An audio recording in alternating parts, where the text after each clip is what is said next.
Bonjour à tous et soyez bénis au nom de Jésus. Je suis le pasteur Junior, votre humble serviteur qui est là ce matin pour partager la parole de Dieu avec vous. Ce matin, nous allons continuer sur notre série sur le baptême dans le Saint-Esprit, le parler en langue et certainement les dons spirituels. Et nous verrons le thème ce matin, le thème « Qu'est-ce que le parler en langue ?» Nous allons lire trois passages. Marc chapitre 16, verset 17. Voici les miracles qui accompagneront ceux qui auront cru. À mon nom, ils chasseront les démons, ils parleront de nouvelles langues. Deuxième passage, 1 Corinthiens chapitre 13, verset 1. Il est écrit, quand je parlerai les langues des hommes et des anges, si je n'ai pas la charité, je ne suis qu'un airain qui résonne ou une cymbale qui retentit. 1 Corinthiens chapitre 14, verset 2, il est écrit, en effet, celui qui parle en langue ne parle pas aux hommes, mais à Dieu, car personne ne le comprend et c'est en esprit qu'il dit des mystères. Vous voyez, l'une des choses que le plus souvent nous négligeons, c'est simplement par ignorance. Beaucoup de gens négligeront le parler en langue simplement parce qu'ils ne connaissent pas ce que c'est que le parler en langue, ou alors beaucoup de gens ont une mauvaise connaissance, compréhension du parler en langue.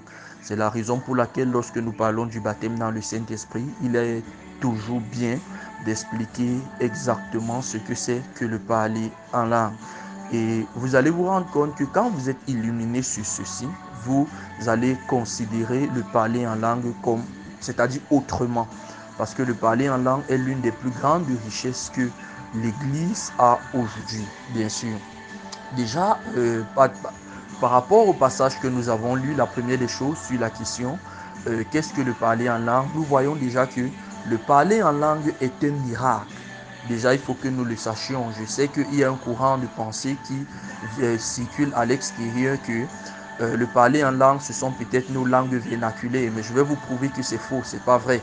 Le parler en langue, la Bible nous dit premièrement que le parler en langue est un miracle. La Bible nous dit, voici les miracles qui accompagneront ceux qui auront cru.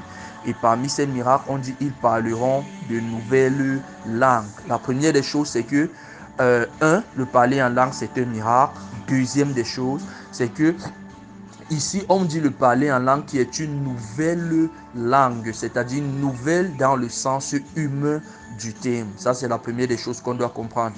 Dans le deuxième passage que nous voyons, c'est-à-dire dans 1 Corinthiens chapitre 13, la Bible nous fait comprendre que quand je parlerai des langues des hommes et des anges, ça veut dire, il y a des langues des hommes et il y a des langues des anges. La deuxième des choses, c'est que il y a la possibilité pour un homme de parler les langues des hommes et il y a la possibilité pour un homme de parler la langue des anges. Autrement dit, la langue des hommes, ce sont toutes les langues que nous pouvons avoir autour de nous. Par exemple, je parle français présentement, c'est une langue des hommes.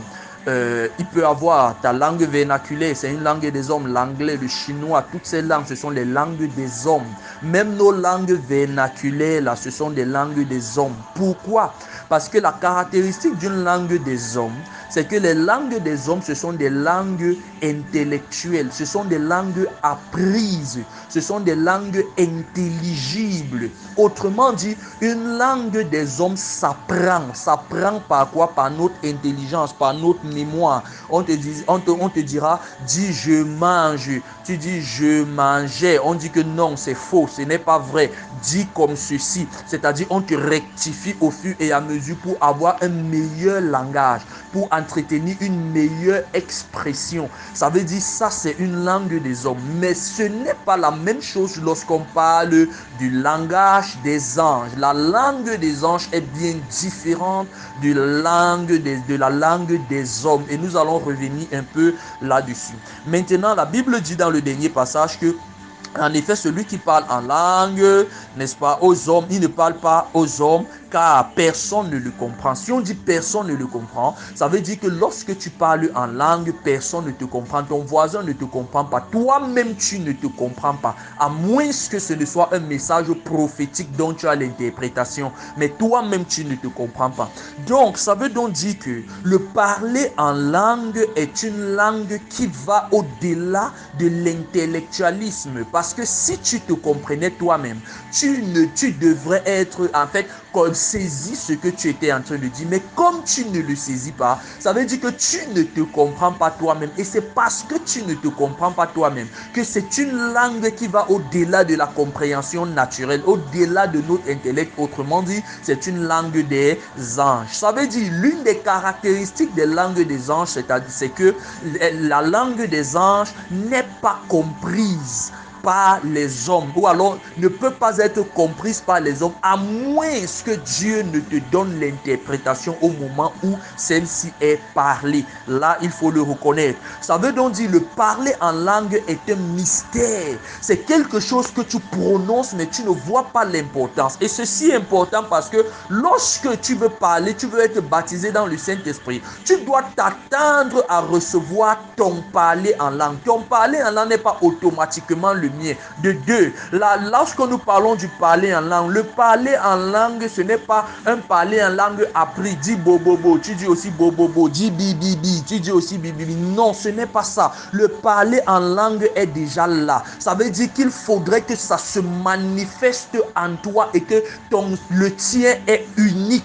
Il faudrait le reconnaître. Le tien est unique. Ça veut donc dire ton parler en langue n'est pas une imitation du parler en langue d'une autre personne. Le parler en langue qui te sera donné ou alors communiqué par le Saint-Esprit est le parler en langue qui est spécial, mais qui est d'une très grande importance. Parce que si ce n'était pas d'une très grande importance, Dieu n'attendrait pas le temps de la grâce afin de communiquer cela. Surtout qu'il y a une prophétie qui a été donnée depuis l'Ancien Testament dans le livre de Joël, qui devrait être uniquement manifeste par, n'est-ce pas, le baptême dans le Saint-Esprit, à l'heure de la grâce, à l'heure du baptême dans le Saint-Esprit, au moment où nous devons bénéficier des trésors de la grâce divine. Et ceci est activé, n'est-ce pas, par le baptême dans le Saint-Esprit qui se manifeste par le parler en langue.